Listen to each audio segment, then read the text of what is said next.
With the NBA regular season coming to an end, let's take a look at all 30 first-round pick rookies and give them a grade for year one. So let's jump right in, starting with Cooper Flagg, the #1 overall pick to the Dallas Mavericks. I'm gonna have to give Coop an A+ for his rookie season. Cooper Flagg was touted as a generational prospect headed into this draft, maybe not on the level of a Zion Williamson or a LeBron James, but definitely an anticipated guy headed into the draft. And pretty much everything we expected out of Cooper Flagg, being confident and physical with the ball in his hands, being great in transition, being a good defender, that's what he's been this year. And he's continued to build and expand upon his game throughout this season, up until the point we're at now, where he just became the youngest player ever to score 50 points in a game, and then followed that up with a 45-point performance. We all expected this guy to be good on day one in the NBA, but he might even be ahead of schedule. And this should be terrifying for the rest of the Western Conference. This is a 6'9", 19-year-old who's about to finish year one averaging over 21 points per game, along with 6 rebounds and 5 assists. If he could just hone in on the three-point shooting and become more reliable on the outside, shoot maybe 36%, then this could be one of the best players in the NBA in a few years. For the second overall pick of the San Antonio Spurs, Dylan Harper, I'm going to give him a B+.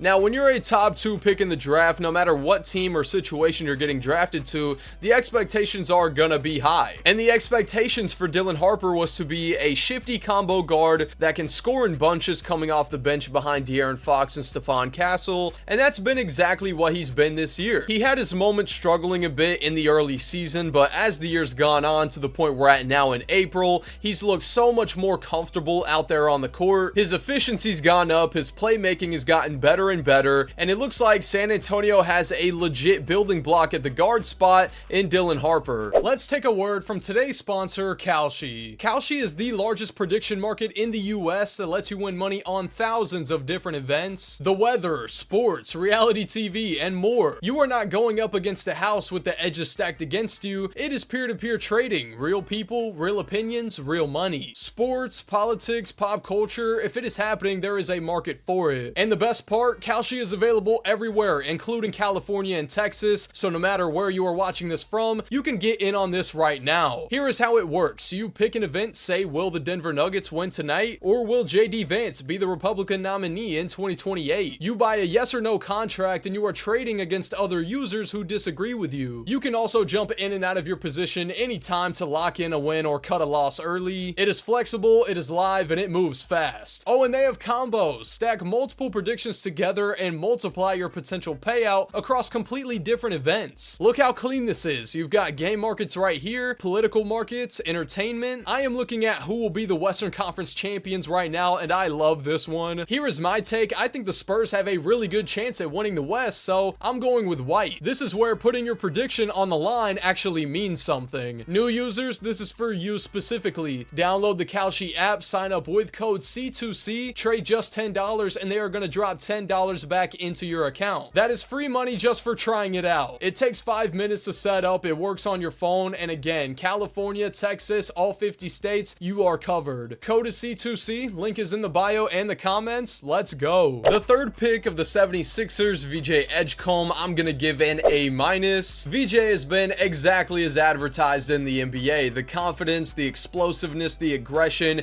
it's all been there with him throughout the year. And he seemed to adjust to the NBA quite quickly. The game was never too fast for him. He always looked poised and composed, and he's showcased his talents on both sides of the ball. He's been a very positive defender in year one, while also averaging 16 points per game. And you could see him growing from game to game. Over the course of the year, he's become a more confident playmaker, his decision making has gotten better, his shot selection has gotten better, and an overall extremely positive rookie season out of VJ Edgecombe. The fourth pick of the Charlotte Hornets, Kon Knueppel, I'm gonna give him an A+ on his rookie season. From day one, it was immediately clear what Kon Knueppel could do for the Charlotte Hornets offense, the value he could provide at his peak, and it seemed like he's hit a new peak as each month went by. I cannot stress enough the positive impact that Kon Knueppel has had on this Hornets team this season that is back-to-back years underperformed, fighting for lottery odds in the draft, and now they're a legit postseason threat in their first season with Kon Knueppel on the team,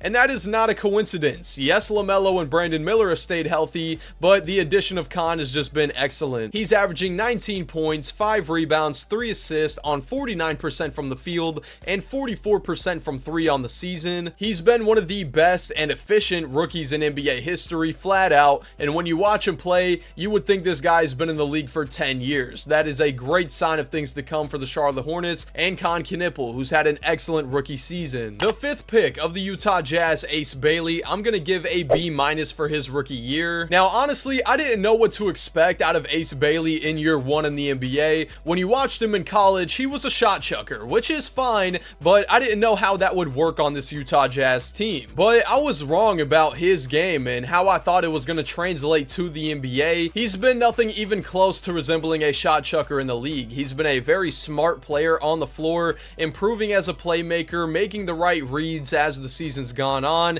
He's been very controlled and patient, which is not what I expected out of Ace Bailey in year 1, so I'm glad to be proven wrong. He's had a very solid overall rookie year, and I'm very excited to see what's to come for Ace Bailey. The 6th pick of the Washington Wizards, Trey Johnson, I'm gonna give a B- for his rookie season. Trey was touted as a bucket getter coming into the league, not much of a defender or a playmaker, just a guy who can go out there and get you 20 points without breaking a sweat. And Trey has mostly fit that mold in his rookie season, with a lot of positives to take away from his scoring arsenal, but some negatives to take away from his overall game. In year 1, Trey Johnson has put up 12 points, 3 rebounds, and 2 assists a night on 44% from the field and 36% from 3. The efficiency from him is definitely a positive takeaway. He's looked confident with every shot he's taken, and to shoot above league average from 3 as a microwave scorer in your first year is a really good sign of things to come for him. He's shown he has the ability to be a good ball handler and can make things happen offensively. Although I'm unsure about his fit next to Trae Young in Washington, that could be easily the worst backcourt in the NBA defensively next year. However, that's irrelevant to what he's done this year, which has been an overall positive rookie season from Trey Johnson. The 7th pick of the New Orleans Pelicans, Jeremiah Fears, I'm gonna give a B+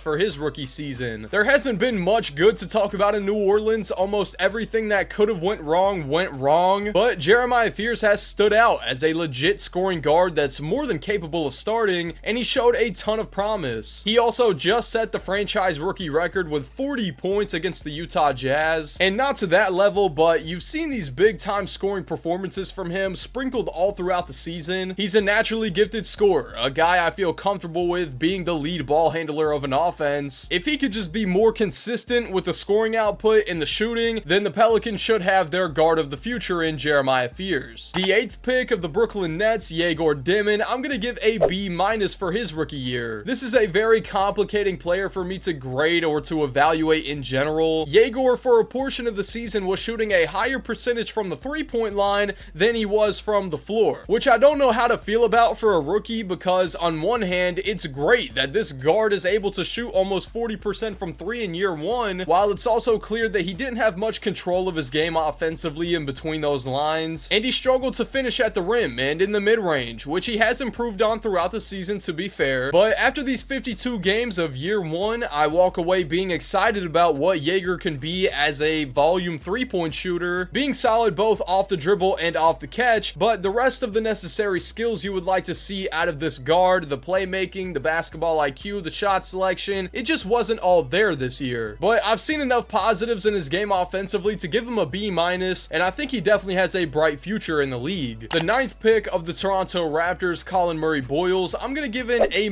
for his rookie year. On the season, he's averaging 8.5 points, 5 rebounds, and 2 assists on 57% from the field and 34% from 3. Now, you might be wondering, why does this guy get an A-? That seems a little high for these counting numbers, but this is a player that I instantly knew was going to be good in the NBA and should be a very productive player in the next few years. This season, coming off the bench, playing behind Scotty Barnes, RJ Barrett, Brandon Ingram, it didn't leave a ton of opportunity for him to go out there and showcase what he was made of, but the little things that you want to see your young players show early, like clogging up the passing lanes, diving for loose balls, being a menace defensively, and being confident enough to take the ball and get an efficient shot when the right opportunity presents itself, it's all been there this year with Colin Murray-Boyles. He's given the Raptors phenomenal defensive play all year long while shooting over 55% from the field. If he can keep this up and add a knockdown 3-point shot to his game, he he should see a major contract in the upcoming years. The 10th pick of the Phoenix Suns, Kon Knueppel, I'll give a C+ for his rookie year. He spent a good bit of this season in the G League, and it's not because he's been bad or underwhelming by any means, but the Suns have really liked their big man rotation of Mark Williams and Oso Ighodaro, and rightfully so, which hasn't left a ton of opportunity for Kon Knueppel this season, but he has played in over 340 minutes, so that gives us a little something to evaluate. He's looked okay when he's been on the floor. He's a bulky 7'1" and actually uses that size to his advantage, which a lot of other centers can't say. He poses a threat under the basket defensively, and if he could just add a little something to be excited about in his offensive game in the offseason, he should be a really solid player in the NBA. The 11th pick of the Memphis Grizzlies, Cedric Coward, I'm gonna give an A-. I really like this pick so far for Memphis, and he looks like he can be the starting two guard of the future for this team. He was touted as this 3-and-D prospect with a 7'2" wingspan, a guy that could defend multiple positions on the floor and shoot the three ball well, which has been mostly true, but no one saw the extra offensive development coming from him this year. He's been very confident attacking the basket off the catch this year, putting pressure on the rim and collapsing the defenses, which also opens up opportunities for his teammates to get open, and as the year went on, he started to pick up on these reads and make better decisions, which has been awesome. Along with the mid-range scoring and the solid three-point shot, everything that Memphis wanted out of Cedric Coward in his rookie year, he brought to the table and showed even more to his game. The 12th pick of the Chicago Bulls, Noah Essengay, I'm gonna give a blank for his rookie season. He went through surgery on his left shoulder and hasn't played this year, and of course we wish him a healthy recovery. The 13th pick of the New Orleans Pelicans, Derik Queen,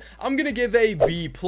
When the season was still young and we were just getting glimpses of Derik Queen, I think the overall opinion on his game was a lot more positive than it is now, because he showcased the skills that all the best big men in the NBA, like Nikola Jokic, Alperen Şengün, and Joel Embiid have, with the playmaking, the ability to set up the offense, and score from multiple levels as a big man, which Derik Queen has the ability to do, but as the season went on, his weaknesses on offense became pretty hard to ignore. He wasn't great rebounding the ball or fighting for his position in the post. Defensively, he hasn't been very good at all, not much of a shot blocker or a deterrence at the rim period, but these are all things that can be fixed, which is why I'm giving Derik Queen such a good grade. He just needs to find himself in the other aspects that come with playing the center position in the NBA, which I'm confident he'll be able to do over time. The 14th pick of the San Antonio Spurs, Carter Bryant, I'm gonna give a B-. With this Spurs team being the second seed in the Western Conference and one of the best overall teams in the NBA this year, that hasn't left a lot of opportunity for Carter Bryant to go out there and make mistakes and correct himself, but when he's been out there on the floor, you can see exactly just how good this guy could be at his peak with the insane defensive play and the good rebounding. The only thing holding his game back is the lack of shooting and the lack of offense in general, which I think should come around eventually, but overall I've really liked what I've seen out of him in his rookie season. The 15th pick of the OKC Thunder, Thomas Sorber, I'm gonna give a blank. He tore his ACL in the offseason, which really sucks, and we obviously hope for a healthy recovery. The 16th pick of the Portland Trailblazers, young Hansen, I'm gonna give a D. He came into the league as a very intriguing player to watch with the ability to pass, stretch the floor a bit, and just play a unique style offensively at the big man spot. And for the most part, he's shown flashes of this in year one in the limited minutes he's played. The passing highlights have been insane, I'm not gonna lie. But the touch around the rim, the mobility, the efficiency, and the defensive presence in general just has not. Which is fine, he's obviously an extremely raw player, which we all knew headed into the year, and he has plenty of time to find his game, being just 20 years old. The 17th pick of the Minnesota Timberwolves, Joan Berenjay, I'm gonna give a B. Obviously, playing in Minnesota behind their stacked big man rotation of Naz Reid and Rudy Gobert, it doesn't leave a lot of minutes for him to play, but in the limited minutes that we have seen of him, he's looked pretty solid on both sides of the ball. He can score efficiently in the interior, and per 36 is averaging 2.3 blocks a game, so that's definitely something to be excited about. The 18th pick of the Utah Jazz, Walter Clayton Jr., I'm gonna give a C+.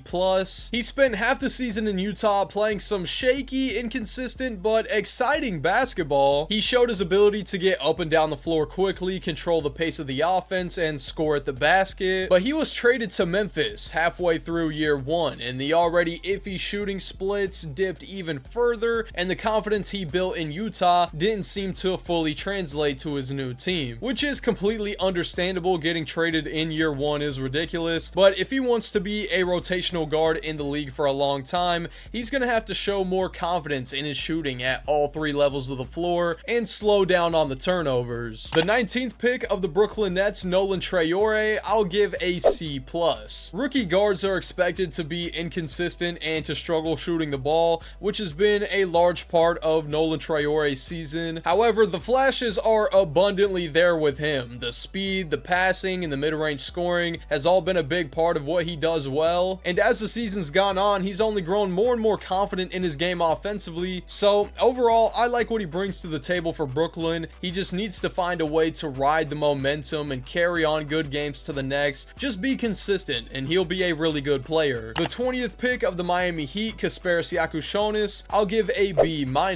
He came into the NBA as a pretty large guard with a good feel for the game, a guy who can handle the ball, make plays for his teammates and himself, and just do a little bit of everything offensively, and he's relatively lived up to that in the few minutes we've seen him play. The three-point shooting has been great. He's shooting over 41% from behind the line, and he plays at his own pace. He's not rushed or overstimulated offensively, and I think he's shown enough as a shooter and a ball handler to make you believe that he can be an actual rotational piece for the Miami Heat next year. The 21st pick of the Washington Wizards, Will Riley, I'm gonna give an A. I have loved what I've seen out of Will Riley in year one. The defense has been good. He uses his 6'9" frame to his advantage on the perimeter, and he's flashed his ability to score within the flow of the offense and knock down the open three-pointer, and improving that three-point shot in the future is going to take his game to the next level, and I think he could end up as one of the better overall players from this class 5 years from now. I hope this doesn't age terribly. The 22nd pick of the Brooklyn Nets, Drake Powell, I'm going to give a C-.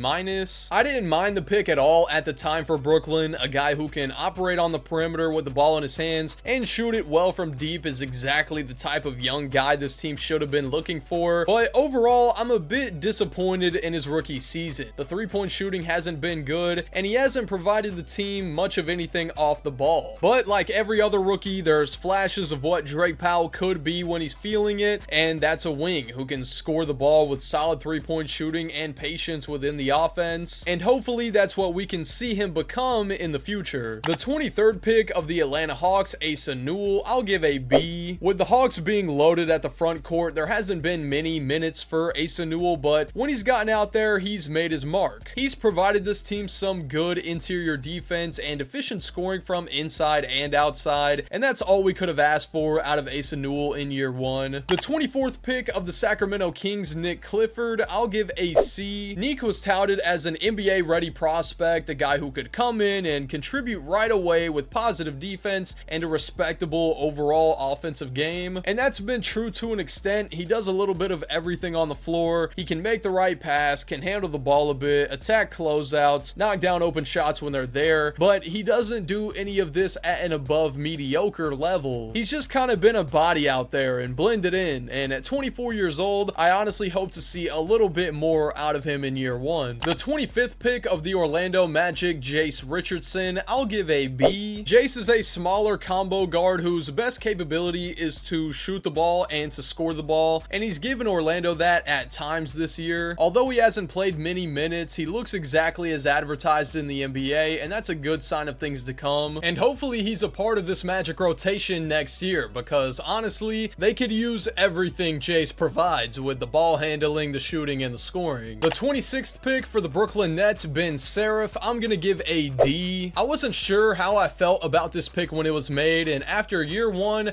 I'm still a bit confused on what Ben Seraph is supposed to be and what he does best. Obviously, being a later pick, he hasn't gotten very many minutes, but he hasn't given us much to work with outside the passing, which has been pretty good to be fair, but he has a lot to work on as a guard in the NBA, and being only 19 years old, he's got plenty of time to do it. The 27th pick of the Brooklyn Nets, Danny Wolf, I'm gonna give a C-. Danny is an interesting prospect at the big man position, a guy who's not very physical. He mainly uses his shooting and finesse to score the ball, which can definitely work, but just not in every situation and scenario. And that's about as close to all he brings to the floor. He's not been a good defender, not someone who strikes fear into a guard driving to the basket, nor has he been good finishing at the rim, shooting just above 40% from the field. There are positives to take away from year one, like the three-point shooting, but unfortunately, a lot more negatives to take away. The 28th pick of the Boston Celtics, Hugo Gonzalez,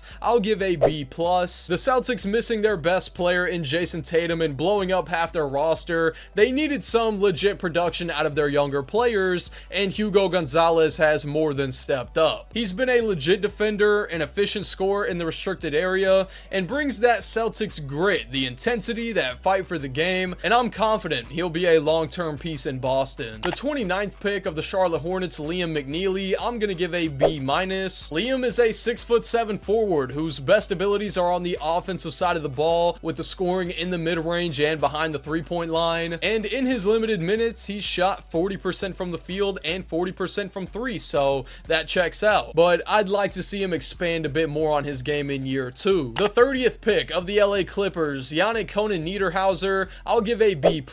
After the Ivica Zubac trade, Yannick was thrusted into the rotation, and a lot was put on his plate as the secondary rim runner and rim protector, and he excelled in this role. He's fast for his size, can get up and down the floor quickly, he uses his agility and athleticism to catch passes above the rim. I'd expect an even larger role for him next season when he comes back from injury, and there's reason to believe that the Clippers have found their long-term starting center in Yannick Niederhauser. So that's every 2025 first round rookie graded. Let me know what you guys would change about my grades in the comments. Thank you for making it to the end of the video. If you did enjoy, please be sure to hit the like button and subscribe, and I hope to catch you guys in another video soon. Until then, I'm out. Deuces.